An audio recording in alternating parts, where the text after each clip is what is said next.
Saludos, bienvenidos al Tribunal Cristiano. Soy el pastor Ricky Rosado, ya con el mallete en la mano aquí en el Tribunal Cristiano para compartir con ustedes noticias muy importantes y hablar, ¿verdad?, sobre los temas de interés.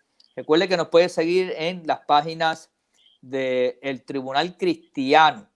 Ahí usted puede entrar en el Facebook, en Tribunal Cristiano, y puede compartir este programa con sus amigos. Ayúdenos a compartirlo. Y también se puede comunicar con nosotros. Y también me puede seguir a mí en el Twitter como @apostolricky, @apostolricky. Y también en el Facebook como Pastor Ricky Rosado o Ricky Rosado. En esas dos páginas se puede unir, le da like y se une. Y de esa manera podemos, ¿verdad?, compartir y estar comunicados. También me acompaña esta noche el sacerdote y licenciado Padre Carlos Pérez Toro. Buenas noches, buenas, saludos, Padre. Buenas noches, Pastor Ricky, y buenas noches también a Jorge y a todos los que nos están escuchando en esta hermosa isla del Cordero. Sí, hay gente que nos va a ver de día, nos va a escuchar por radio, nos ve aquí en pura palabra, los diferentes horarios que sale el programa. ¿En qué página te pueden seguir, Padre? Bueno, los que quieran pueden seguirme en mi página de la parroquia, Santa Rosa de Lima, PR, y allí podrían contactarme y ver todas las actividades que yo tengo, conversatorios, celebraciones de culto, inquietudes a veces que tengo un Facebook Live, etcétera. Es decir, allí me pueden seguir con absoluta tranquilidad. Qué bueno. Igual en las páginas que yo mencioné, nos pueden seguir todo lo que estamos haciendo. También a nosotros nos pueden escuchar los viernes de 8 a 10 de la noche y los domingos en la mañana de 7 a 9 de la mañana, que los retransmiten sin separación de iglesia y Estado en WKQ. De otra Sí, manera. Es una de las oportunidades que tenemos de esa plaza pública, que son las radios, de poder discutir temas que nos conciernen a nosotros como creyentes y de hablarlos como creyentes. Hoy nos acompaña Jorge Rodríguez, un amigo, un hermano, le llaman el tiburón de la estadidad, desde Aguadilla, Puerto Rico. Saludos, Jorge. Saludos, Pastor Ricardo Rosado, al sacerdote Carlos Pérez y a toda la teleaudiencia del Tribunal Cristiano. Un placer estar con ustedes. Acabamos de terminar la transmisión de mi programa Columna Radial con Jorge Rodríguez y hemos hecho la conexión con ustedes para con mucho gusto compartir la discusión de los temas que ustedes tengan a bien presentar a la teleaudiencia y compartir con ustedes. Gracias por la invitación. ¿Y cómo te pueden seguir, Jorge? ¿En qué página te pueden seguir? A mí me pueden seguir en Twitter en la cuenta @Jorge Iván Rodríguez, @Jorge Iván Rodríguez, hasta la G, Rodríguez, Jorge Iván Rodríguez. Y en Facebook, pues como tú muy bien has dicho, tengo la cuenta El Tiburón de la Estadidad. Usted le da like al Tiburón de la Estadidad. Lo de tiburón es porque yo soy natural de Aguadilla. Aguadilla es la ciudad de los tiburones. Y hace muchos años, por la efusividad mía en la defensa del derecho de Puerto Rico a ser un estado, pues me bautizaron con ese nombre en Ponce, precisamente. Y de ahí para acá, pues me ha seguido el nickname del Tiburón de la Estadidad. Bueno, comenzamos el programa hablando de que nos quedan 60 y pico de días para las elecciones generales, que se dan cada 4 años. Y nosotros como pastores y sacerdotes, y yo sé que también Jorge es un creyente, ¿cómo te han visto el sector conservador, al sector de fe? Ya casi no se puede hablar en las iglesias, las tertulias que hacíamos de las actividades sociales o cuando se acababan los servicios, que uno hablaba con los hermanos. Pues ahora el protocolo de COVID no lo permite, la gente llega, el servicio es más corto, salen en fila y se van y se montan en sus autos. Pero pues a veces a través del WhatsApp pues conversan algunos hermanos. En el caso de nosotros tenemos un WhatsApp de oración y a veces es muy poco lo que se habla ahí porque es de oración. Pero no sé si ustedes tienen algún comentario de cómo ustedes ven que se vaya a comportar el votante creyente a 60 y pico días de las elecciones. ¿Qué están escuchando con los demás pastores o amigos que comparten? Empezamos con el padre. Pues fíjate, Pastor, yo creo que las elecciones, las primarias, sobre todo tal vez las primarias del Partido Popular, demostraron de manera elocuente cómo el voto creyente puede tener un influjo decisivo en los eventos electorales que tiene nuestro país. Sin duda, la victoria de muchos creyentes dentro tanto de las filas del Partido Popular como del PNP, personas identificadas claramente con posturas creyentes y que ganaron, y a la vez personas identificadas con posturas liberales que fueron derrotados, nos hace entender que en estas elecciones, como en los Estados Unidos, el voto creyente, las preocupaciones de los creyentes sobre temas de libertad religiosa, en el caso de Puerto Rico, sobre el tema del derecho a la vida como un derecho fundamental desde el primer momento de la concepción de un ser humano, el derecho fundamental de la Iglesia a tener su propia identidad jurídica consistente con la Constitución de los Estados Unidos y de Puerto Rico. Todo eso será parte del debate público y tendrá sin duda un influjo decisivo sobre las elecciones que tendremos en noviembre 3, cuando los creyentes puedan ejercer su voto. Y por lo tanto, como vimos en las primarias, los creyentes van a ser decisivos y será un sector que yo lo llamo el sector mayoritario, el sector silente mayoritario de este país. Será un sector que los partidos políticos tendrán que apelar, tanto los partidos principales como los partidos emergentes o tradicionales, como el partido Proyecto Dignidad del doctor César Vázquez o Victoria Ciudadana de la licenciada Lúgaro, o como en el caso del senador Dalmau con respecto al partido independentista puertorriqueño. Tendrán que apelar y responder a las inquietudes de los creyentes. De hecho, si pudieron ver, con esto concluyo, las primarias republicanas en los Estados Unidos, el tema de la libertad religiosa, el tema de la presencia de los creyentes en la convención, nos da a entender de que allá en los Estados Unidos ese es un tema álgido, importante y fundamental, y que sin duda va a tener un influjo decisivo en las elecciones de los Estados Unidos. Y sin duda en Puerto Rico, como vimos en las primarias, gente creyente identificada sacó votos que realmente han llamado la atención y sobre todo el Partido Popular redescubrió, por decir así, una tendencia hacia el centro, alejándose de algunos de los tendenciosos de manera de izquierda y que habían manifestado cierta beligerancia hacia el sector creyente. Yo pienso que va a ser decisivo. Jorge, ¿qué te parece a ti de tu visión? Que eres un conocedor de la política, que pues una vez fuiste candidato, has estado en posiciones dentro del Partido Republicano y el Partido Nuevo Progresista en ciertos momentos. ¿Qué tienes que decir sobre eso? Pues yo creo que la votación de primarias en ambos partidos dejó unas muestras, por ejemplo, de que el electorado está inclinado en una manera notable en el resultado de la votación hacia candidatos que no representen la ultra izquierda. El centro izquierdo, la centroizquierda que se utiliza como un eufemismo para disimular que de verdad es de izquierda. Miren, el centro es neutro. Es neutro. Si usted dice que es de centro izquierda, usted está diciendo que usted es de izquierda, pero quiere disimularlo diciendo que es de centro izquierda. Cuando usted dice que es de centro izquierda, usted es realmente el que lo diga. Está diciendo que es de izquierda, pero lo quiere disimular para que no se le vaya a la gente de centro y que los de derecha no lo vean tan feo cuando dice que es de centro izquierda. Y yo planteo lo siguiente.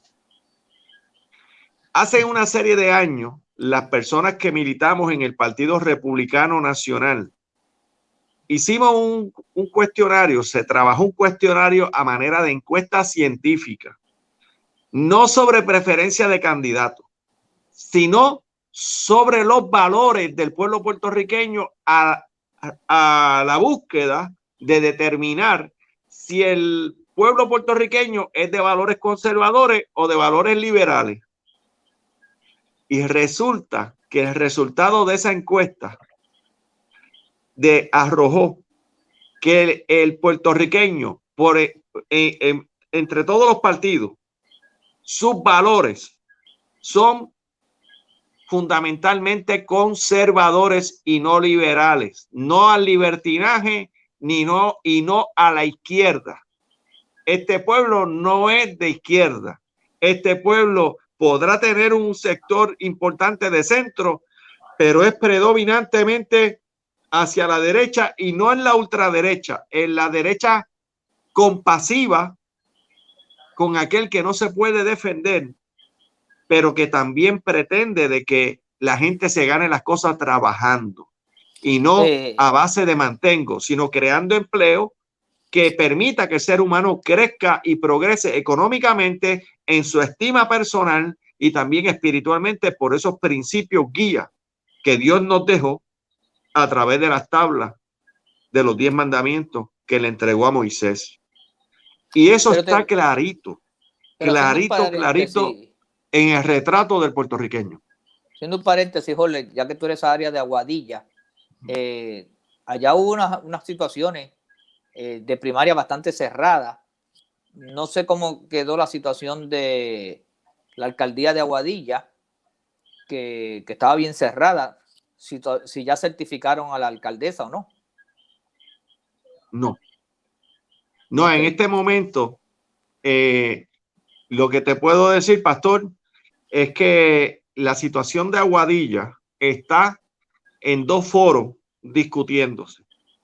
El primero, la Comisión Estatal de Elecciones, porque se está requiriendo una apertura de los maletines para poder determinar un conteo papeleta a papeleta, dado a que a última instancia de la Comisión Estatal de Elecciones establecieron que había una diferencia de 115 votos entre ambos aspirantes, y luego de que se anunció eso, en el escrutinio se han encontrado unas alegadas discrepancias que han fortalecido el reclamo de un conteo papeleta a papeleta. Esa discusión está en el tribunal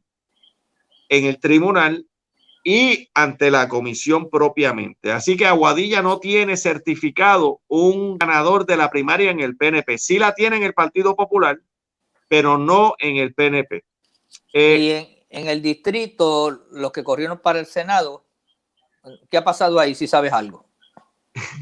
Pues fíjate, hubo una diferencia entre, por senador de distrito, usted tiene derecho a elegir 2. En cada distrito de los 8 distritos de Puerto Rico se escogen 2 senadores. En el distrito donde único hubo esta particular situación en Puerto Rico fue en el distrito 4, que es el de Aguadilla, Mayagüez, donde el senador Luis Daniel Muñiz aparece ganando con una ventaja de 2,000 y pico de votos, pero la segunda posición termina con una diferencia de 93 votos. Y esa diferencia de 93 votos entre el segundo y el tercero abrió la puerta para un conteo papeleta a papeleta que se está llevando en este mismo momento, y posiblemente mientras nosotros estemos haciendo esta presentación se están contando papeleta a papeleta los votos al Senado por Mayagüez, Aguadilla. De los seis que compitieron. De todos se tiene que contar porque es la misma papeleta. Y ahora vamos a saber si de verdad el senador tenía la ventaja con que terminó cuando se cerró el escrutinio general la noche del evento, y cuál fue la diferencia real entre el segundo y el tercero para saber quiénes son los 2 aspirantes oficiales al Senado por Mayagüez, Aguadilla en el PNP. Que también, padre, ese segundo y ese tercero son creyentes también. Sí. En este caso, son personas de valores muy fuertes. Les pregunto a ambos, ¿cómo ven, vamos a usar una palabra pueblerina, cómo ven el bochinche o el caos o la situación que se está manifestando en la Comisión Estatal de Elecciones. Esto de la pandemia ha sido terrible. Esta ha sido la primaria más larga que hemos tenido, porque fue primaria y secundaria, pero también por causa del COVID, casi muchos de los candidatos no han sido certificados todavía. Están en el proceso de certificación, otros están en recuentos y conteos, y la cuestión es que la comisión tiene unas fechas límites para el voto por correo, para los que se van a inscribir, para el voto ausente o ahora el voto adelantado, que es muy innovador en esta, y qué bueno que es innovador y necesario con esto del COVID. Vamos a educar un poquito sobre eso, y a su vez, pues, la controversia de que le están pidiendo la renuncia al presidente de la Comisión Estatal de Elecciones. Ya los comisionados cambiaron del partido PNP y Popular. ¿Y qué ustedes creen que va a pasar con este enredo? Carlos. Bueno, para mí es preocupante que la comisión no ha tenido la capacidad de afrontar una crisis como es la pandemia y ha demostrado una incapacidad de hablar claro. La última vez que yo escuché al presidente de la comisión decía, bueno, pero le preguntaban específicamente, ¿usted cree que el 3 de noviembre, bueno, estamos ahora en el reconteo, no sé, tal vez todavía no han salido las papeletas porque no se han certificado algunos candidatos?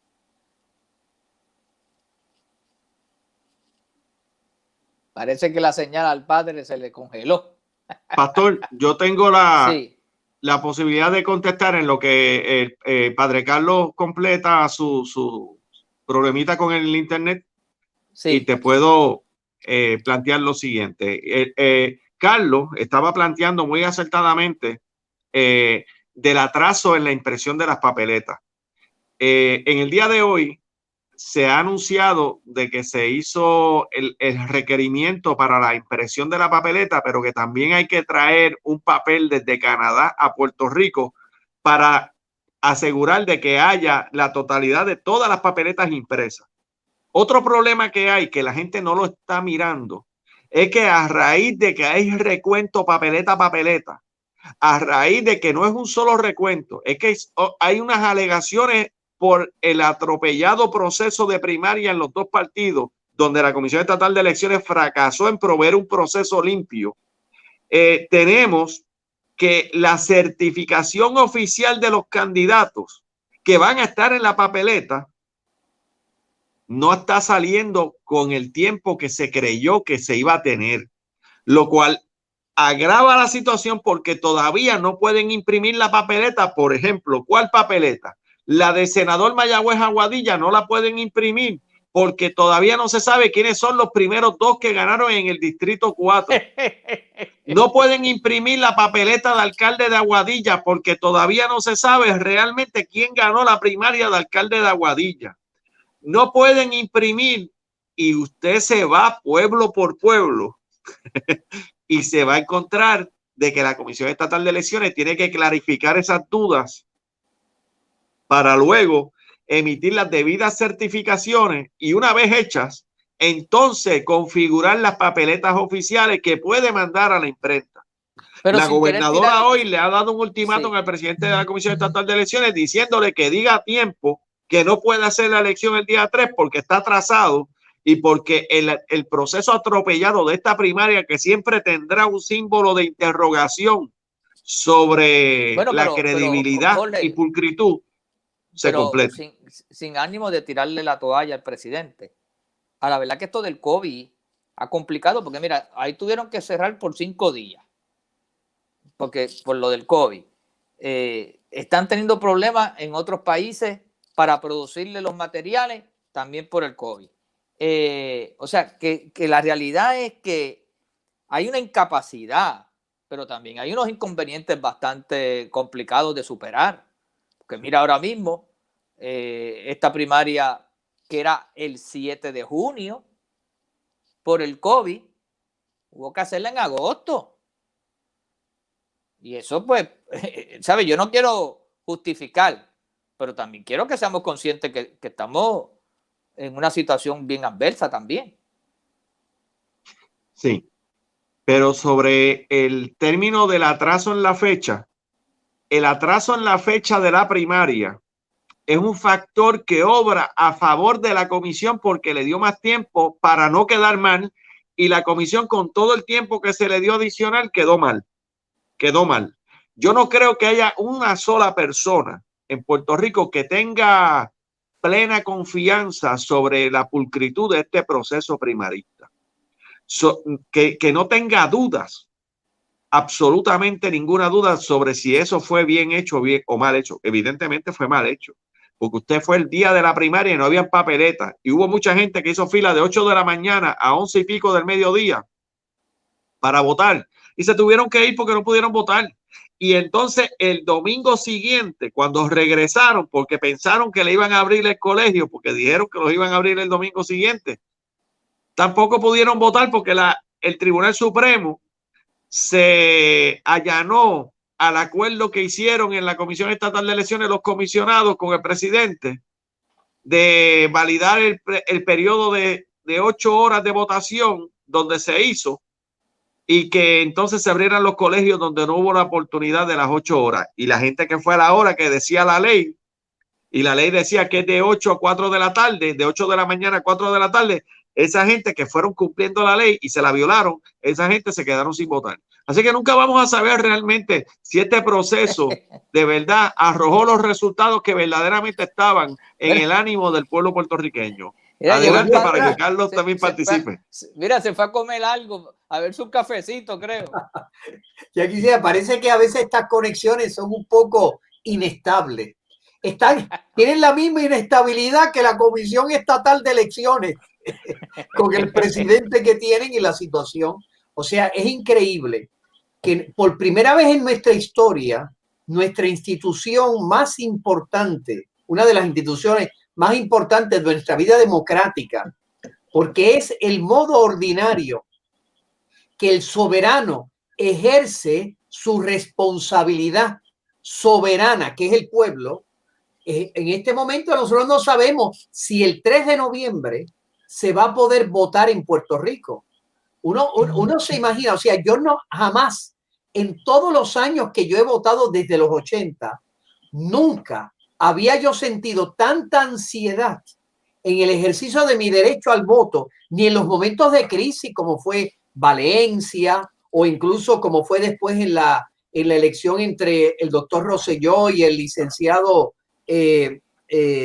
Acevedo Vilá. O sea, que fueron momentos de crisis en nuestra vida democrática en torno al voto, pero esta es la primera vez donde nosotros no sabemos si el 3 de noviembre, y además hay unos planteamientos de naturaleza legal. La comisionada residente tiene que votarse el 3 de noviembre. Por lo tanto, hay hasta unos cuestionamientos de naturaleza legal serios. Por lo tanto, esta situación no sé cómo se va a resolver, pero sin duda no podríamos decir, ¿verdad?, sin acusar a nadie en concreto, que la comisión no ha estado a la altura del reto que teníamos como sociedad democrática en el momento de esta pandemia. Es preocupante que todavía no sepamos si el 3 de noviembre podremos ejercer nuestro voto. Bueno, Puerto Rico lo hace mejor. Y tendremos otro reto aquí. Yo espero que no sean las elecciones más largas del mundo, porque ya tuvimos las primarias más largas que no se han terminado, y yo espero que estas no sean las elecciones más largas del mundo. Bueno, hablando de temas relacionados, la congresista Rookie, que está brillando, ¿verdad? Puede decirse que es la atracción, la Alexandra Ocasio, ¿verdad? Es el nombre. Y la congresista veterana, que yo creo que ya va de retirada, ¿verdad? Nidia Velázquez, ¿verdad? ¿Este es su último cuatrenio o ella fue a la reelección? Ella va a la reelección. Okay. Ella va a la reelección y ganó del distrito ella ganó como ganaba Fidel en Cuba, con 97%, etcétera. Digo, en el caso de ella, como es obvio, es democrático. En el caso de Fidel, ya todo el mundo sabe lo que era la democracia socialista, ¿verdad? Allí todo el mundo tenía que votar por Fidel.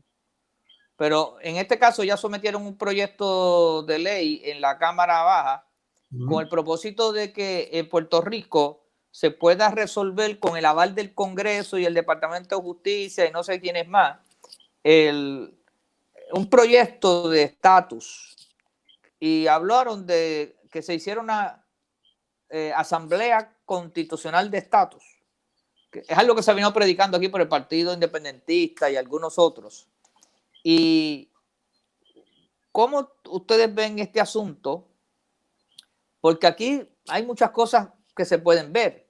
Algunos piensan que esta es una influencia de Aníbal Acevedo Vilá, que es muy sagaz, y que haya convencido a su amiga Nidia Velázquez y ahora, quién sabe, si Ocasio también amiga, para que hicieran este proyecto que ya faltando tampoco para terminar el cuatrenio, cualquiera persona que aunque no conozca mucho de la legislatura americana ni cómo se bate el cobre allí, sabe que ya es académico casi, ¿verdad? Porque lo que eso se ve en vistas públicas, se aprueba allí, no va a dar tiempo para pasar para el Senado y pues todo lo que eso conlleva. Esto no será para que el Partido Popular tenga algo para manejar o contrarrestar el impacto de mover a las urnas a los nuevos progresistas o a las personas que creen en la unión permanente con los Estados Unidos y la igualdad a través del vehículo de la estadidad, y tener algún argumento para decir, mira, no tienen que ir a eso, vamos a esperar al proyecto de ley. ¿Qué te parece ese asunto, Padre Carlos, para después dejar a uno de los más que sabe de ese tema? Sin duda, Jorge sabe más de lo que yo puedo aportar en ese debate, que evidentemente el problema de la Asamblea Constitucional, que es un mecanismo legítimo en una sociedad pluralista, y yo como clérigo puedo decir poco, más allá que hay algo que me preocupa en cuanto a la Asamblea de Estatus, y es de que la Asamblea de Estatus le quita a los partidos el poder definir los contornos de sus propias opciones para intentar ganar el voto democrático del puertorriqueño, y crea esa especie de mediación artificial en la que supuestamente nos vamos a poner de acuerdo sobre todo para hacer una propuesta a los Estados Unidos y eventualmente ir a los puertorriqueños. A mí siempre me preocupan las mediaciones ideológicas que un poco quitan la posibilidad de la diversidad, imponiendo criterios últimos. Me explico, y Jorge los puede explicar mejor que yo. Me preocupa, ellos tendrán que explicar, de que, por ejemplo, ¿cómo va a definir un independentista, si es una asamblea de estatus, ¿verdad?, en la que nos tenemos que poner de acuerdo sobre la definición de aquellas opciones que le vamos a presentar al país? ¿Cómo puede aportar un independentista a lo que debe ser la concepción, por decir así, de la estadidad federal?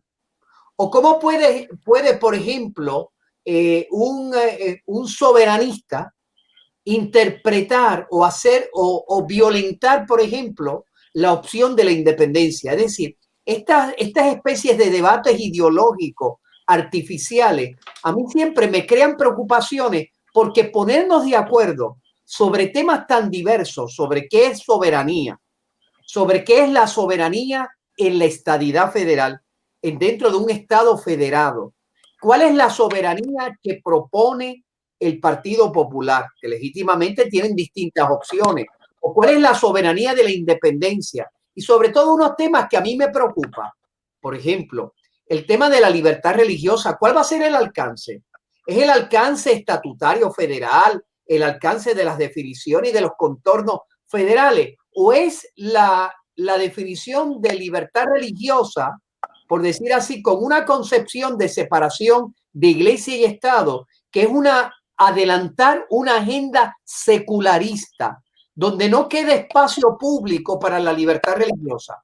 ¿Cuál va a ser el derecho a la vida humana, etcétera? Hay unos temas que para mí anteceden. ¿Quién va a debatir eso? Es simplemente un grupo, o sea, va a estar, por decir así, reducida la capacidad de opción democrática del puertorriqueño, porque un grupo decide que esto es lo único que va a ser el horizonte de nuestras propuestas ideológicas.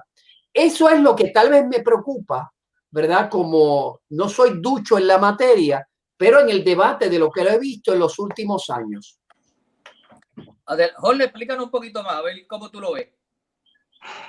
Pues yo tengo un criterio que no está en la línea de lo que Padre Carlos está planteando, que creo que es muy valioso lo que él ha dicho, porque da un ángulo desde alguien que no es tan ideológico en el contexto de izquierda a derecha y que tampoco es partidista o en la lucha de conservador y liberal de republicanos y demócratas.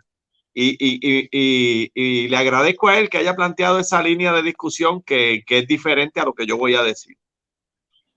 Como a mí me gusta utilizar analogía, a veces en manera algo jocosa, pero para que la gente que no ha tenido quizá el privilegio que yo he tenido de haber sido instruido en el derecho y haberme graduado en una escuela de derecho, igual que Padre Carlos, que vemos las cosas tal vez desde un criterio más legalista, más centrado a unas áreas que la mayoría de la gente no las domina. Esta propuesta de Nidia Velázquez y Alexandria Ocasio al pueblo de Puerto Rico tiene el mismo peso de consecuencia que el juego que hacen unos niños de 8 años cuando se ponen a jugar a papá y mamá. A los 8 años ninguno de los dos puede ser ni papá ni mamá.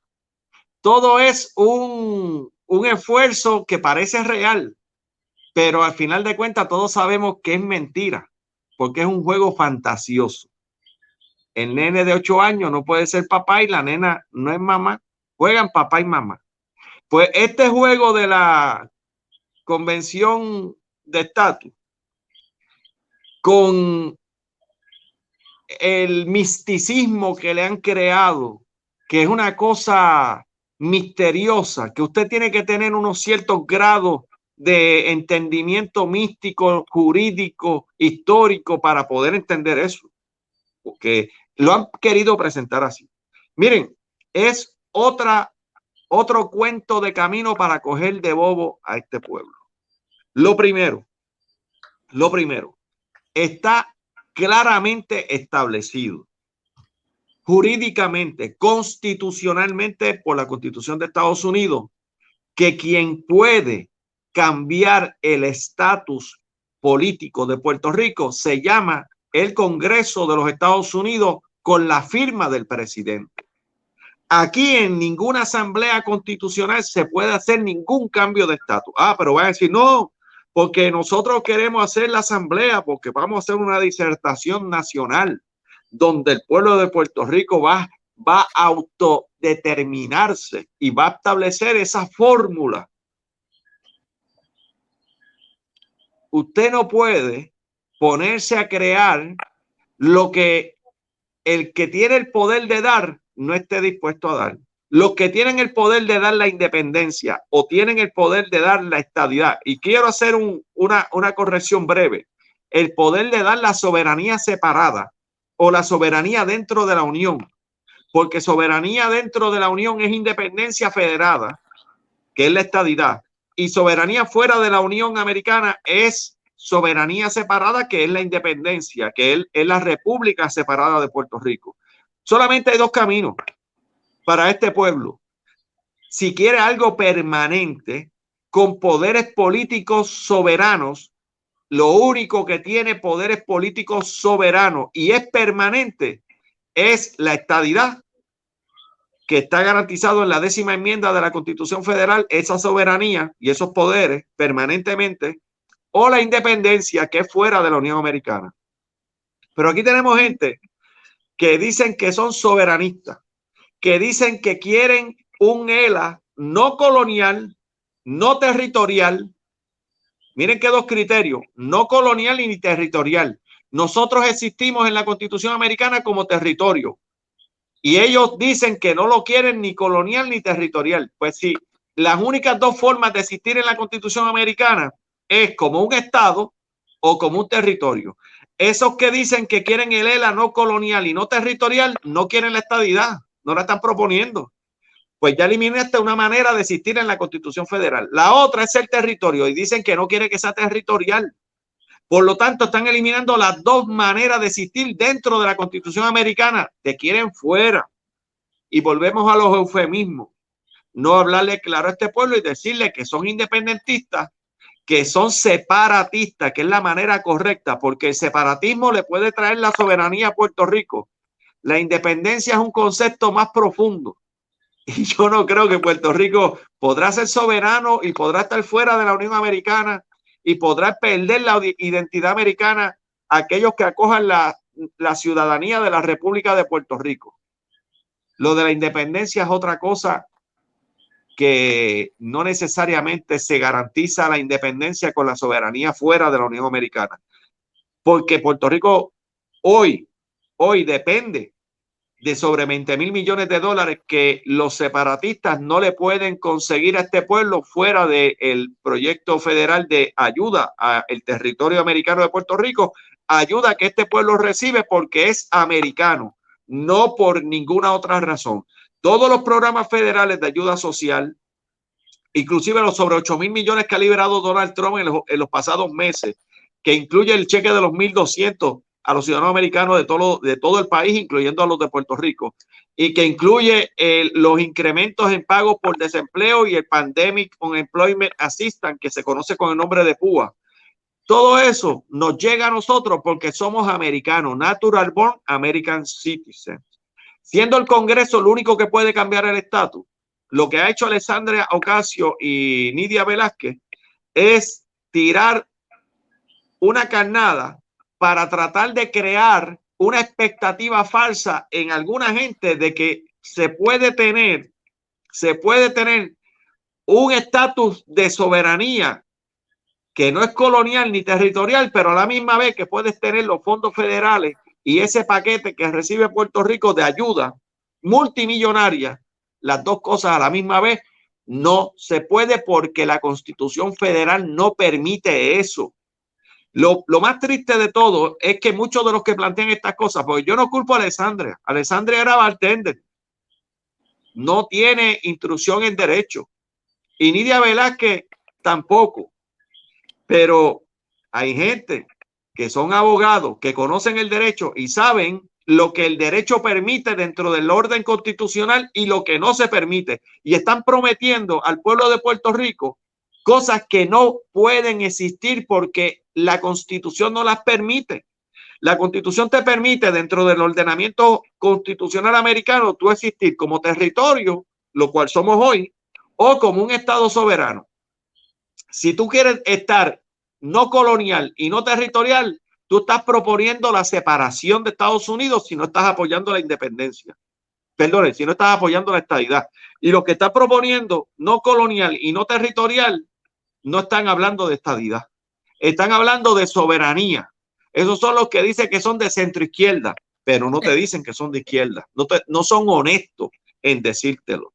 Y son los que esperan. Miren, para lo que sirve una asamblea constituyente de estatus es para dos cosas: para establecer la constitución de la República de Puerto Rico y para establecer los parámetros bajo los cuales va a funcionar la República de Puerto Rico una vez concedida la independencia a Puerto Rico. Porque la constitución que nosotros tenemos es una ley federal aprobada por el Congreso y está hecha a imagen y semejanza de las constituciones de los estados y sirve para la estadidad, pero no sirve para la independencia. Nuestra constitución está hecha para funcionar en el federalismo americano, no está hecha para funcionar como una república. Tanto es así que cuando se aprueba en la década del 50 la Constitución de Puerto Rico, el Congreso mismo estableció unos parámetros de supremacía federal sobre esa Constitución que tenemos y a la misma vez estableció unos puntos de validación legal que no permiten que el pueblo de Puerto Rico cambie el estatus sin el consentimiento del Congreso, porque el Congreso, en virtud de la cláusula territorial de la Constitución Federal, es el que decide el estatus de Puerto Rico, sea hacia la independencia o la estadidad. Los separatistas tienen que entender que quien le puede dar la independencia a Puerto Rico, la soberanía fuera de la Unión Americana, es el Congreso Federal. Y ese mismo Congreso Federal es el que le puede dar a Puerto Rico la soberanía dentro de la Unión Americana, que es la estadidad. Las dos cosas que las otorga es el Congreso, y nadie aquí puede comprometer al Congreso de darle una lista de deseos, un bucket list de lo que le gustaría que fuera la República de Puerto Rico para aquellos que quieren algo no colonial y no territorial, pero que no sea estadidad. Están engañando lamentablemente a este pueblo nuestro como un niño. Y Nidia Velázquez y la Alexandria Ocasio, las dos lo deben de saber. De hecho, ambas mienten cuando plantean que Puerto Rico, que la palabra para resolver el estatus de Puerto Rico debe ser autodeterminación y no estadidad, dicen ellas. Y así lo plantearon en un medio nacional al cual yo les respondí a ambas, planteándole que ya este pueblo decidió en el 2012 con cerca de 1 millón de votos y 54% del apoyo electoral que no quiere seguir siendo territorio, pero escogió con 834.191 votos y 61% del voto legítimo que quiere la estadidad como fórmula final de estatus, en una elección donde participó el 78% del electorado de Puerto Rico. Jorge, y eso te pregunto, es contundente. Sí. Ya que has ido por esa línea, ya nos quedan algunos minutos, ¿cómo lo ven ambos? El Partido Demócrata de los Estados Unidos, que comenzó en esta contienda también este señor Bernie Sanders, se está moviendo hacia la izquierda. Ellos realmente habrá en la fibra de estos políticos el interés de que la nación americana se mueva hacia la izquierda, a un socialismo. ¿Qué tú crees, padre? En el caso de Bernie Sanders, discúlpame, ¿es para mí la pregunta o para Carlos? Voy compadre, unos minutos y contigo para ir terminando. Adelante, Carlos. Sí, yo creo, fíjate que el Bernie Sanders y toda esa izquierda radical que en estos últimos 5 años ha copado el partido demócrata de tal manera que el cuestionamiento de la libertad religiosa, la beligerancia sobre el tema del aborto, hasta llevarlo a una radicalización completa. ¿Está ahí, pastor? ¿Está vivo? Estoy, me caí, pero me levanté. Muy bien, eso es importante. Evidentemente, la radicalización del partido demócrata hacia la izquierda, Bernie Sanders, la Ocasio, etcétera, está creando una alarma en los Estados Unidos que hay que ver cuánta fuerza electoral tendrá esa alarma que, por ejemplo, está articulando el Partido Republicano, y que incluso los moderados dentro del Partido Demócrata están intentando un poco rescatar el partido de una imagen de izquierda radical, donde la libertad religiosa, vuelvo a insistir, donde la diversidad de pensar distinto sobre temas opinables, sobre el tema de la vida. Imagínense, hay 25 millones de demócratas pro vida y reclamaron espacio y no fueron escuchados. Evidentemente, hay que ver, vuelvo a insistir, cómo esa preocupación se traduce en votos electorales contra esa izquierda confrontativa, que lo hemos visto durante la pandemia. O sea, el cerrar iglesias, pero abrir centros de aborto y abrir, por ejemplo, centros de marihuana, de manera arbitraria, cerrar las iglesias o reducir el número cuando los casinos pueden estar abiertos, resulta, es la izquierda radical, donde ya evidentemente es una nueva concepción de lo que es Estados Unidos. Es la concepción de que a un joven blanco que estaba en un restaurante viene un grupo de personas del Black Lives Matter y le exigen, tienes que poner el puño en lo alto, si no, aquí terminó tu comida. Es decir, eso que lo hemos visto en lugares como la Cuba de Fidel o la Venezuela de Maduro, lo estamos viendo en las calles de los Estados Unidos. Por lo tanto, vuelvo a insistir, ¿cuánto eso se traducirá en votos en noviembre 3? ¿Cuánto la figura de Donald Trump podrá de alguna manera articular el voto democrático de esa preocupación? Está por verse, me parece a mí. Pero sin duda hay una situación de una izquierda. Bernie Sanders es como la punta del iceberg de una crisis del Partido Demócrata que es gravísima y que los moderados, como evidentemente Biden, o tal vez uno puede pensar en la Pelosi, que son atacados por esa misma izquierda, yo no sé cómo ellos van a poder sobrevivir o van a poder retener o proyectar una imagen moderada del Partido Demócrata que ha perdido toda moderación, me parece a mí, sobre esos temas de libertad religiosa, derecho a la vida, etcétera. Bueno, y con la nueva vicepresidenta que ha entrado ahí. Oh, imagínate, y perdona que usted puede imaginarte que un candidato a juez de distrito que es Caballero de Colón, es decir, una de las organizaciones más respetadas en los Estados Unidos y por supuesto una organización religiosa católica importantísima en la nación americana en su historia, desde y una organización católica de migrantes, etcétera. Esa señora fue capaz de decirle a ese candidato que tenía todas las cualidades para la posición, que en la opinión de ella, por el hecho de ser caballero de Colón, es decir, que promueve la vida humana, la libertad religiosa, no debía ser juez federal. Uno se imagina esa actitud de desprecio hacia una institución religiosa y esa va a ser la vicepresidenta de los Estados Unidos que no respeta el derecho que tenemos los católicos a ese espacio democrático y a poder contribuir al país. Los mismos que proclaman diversity son los mismos que proclaman one way diversity. O sea, la diversidad es buena cuando es la mía. One way diversity. Por eso, sin duda, de nuevo, ¿cómo eso se traducirá en voto? El 3 de noviembre está por verse, pero los Estados Unidos, esta elección, sin duda es una de las elecciones, si no la más importante, una de las más importantes donde se va a definir el futuro ideológico de los Estados Unidos de manera alarmante. Lo veremos ahora, ¿verdad? El 3 de noviembre. Jorge. Yo concurro con gran medida lo que está planteando el padre Carlos sobre la importancia de la elección presidencial sobre esta definición ideológica de los Estados Unidos. De la misma manera que él ha planteado sobre esta falsa diversidad, esta falsa tolerancia, esta falsa inclusión, es inclusión de sus ideas izquierdistas, pero no ninguna otra cosa.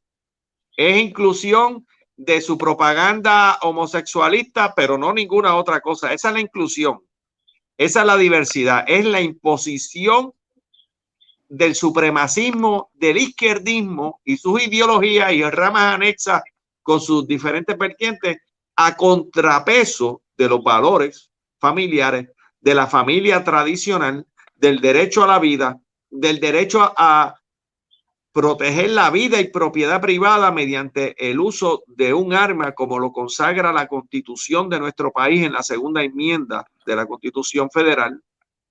Y además de eso, está el poder de el pueblo ir inclusive pacíficamente a expresar sus opiniones, a la preservación de nuestra historia. Usted está viendo grupos de personas enloquecidas tumbando monumentos como si tumbando un monumento corrigieran algún defecto social, cuando los monumentos son piezas de historia para que las futuras generaciones conozcan el trayecto de la sociedad hasta los tiempos modernos y no olviden lo que pasó anteriormente, en el pasado, para que no repitan los mismos errores del pasado. La historia es maestra y los monumentos son piezas de enseñanza para la sociedad venidera. Y estos grupos que son intolerantes, que son promovidos por el odio, que están en contra de las instituciones más valiosas, desde la iglesia a la cual detestan, odian y se mofan de ella. A los creyentes, los que observamos con amor en el corazón y con anhelo de guiarnos en la línea que Dios nos estableció a través de las mismas tablas que Dios le dejó a Moisés. Hey. Somos objeto de burla, somos objeto de desprecio, somos objeto de acorralamiento en los lugares de empleo, incluyendo a los que quieren participar de una candidatura política porque se les hace más difícil. Y el aspecto de discusión en la elección presidencial es todo esto que hemos mencionado, tanto Padre Carlos como yo, está sobre la mesa. Yo le digo al pueblo que puede votar, tenemos 5 millones de puertorriqueños viviendo en los estados. Y de esos 5 millones, yo estimo que sobre 3 millones tienen derecho al voto por el presidente. Y si usted es creyente en los valores familiares, en la familia tradicional donde el hombre es hombre, la mujer es mujer, ambos cumplen sus roles y aman a Dios sobre todas las cosas, defiendan las políticas del Partido Republicano que están apoyando a la iglesia. Gracias, Jorge, y gracias, Carlos. Ya el tiempo avanzado. Me parece que nos jugamos el futuro de la nación americana y por ende nosotros que somos parte de esa gran nación en estas elecciones, y yo creo que la gente debe ser muy pensante en la manera que va a votar. Le agradezco, ¿verdad?, esta comparecencia al Tribunal Cristiano. Quedan libres por el resto de la tarde, ¿verdad?, y la noche. Este tribunal los libera. Y nada, espero que esto haya sido de beneficio para todos aquí en el Tribunal Cristiano. Que Dios me lo continúe bendiciendo y gracias. Dios me lo bendiga. Hasta luego. Amén. Bendiciones.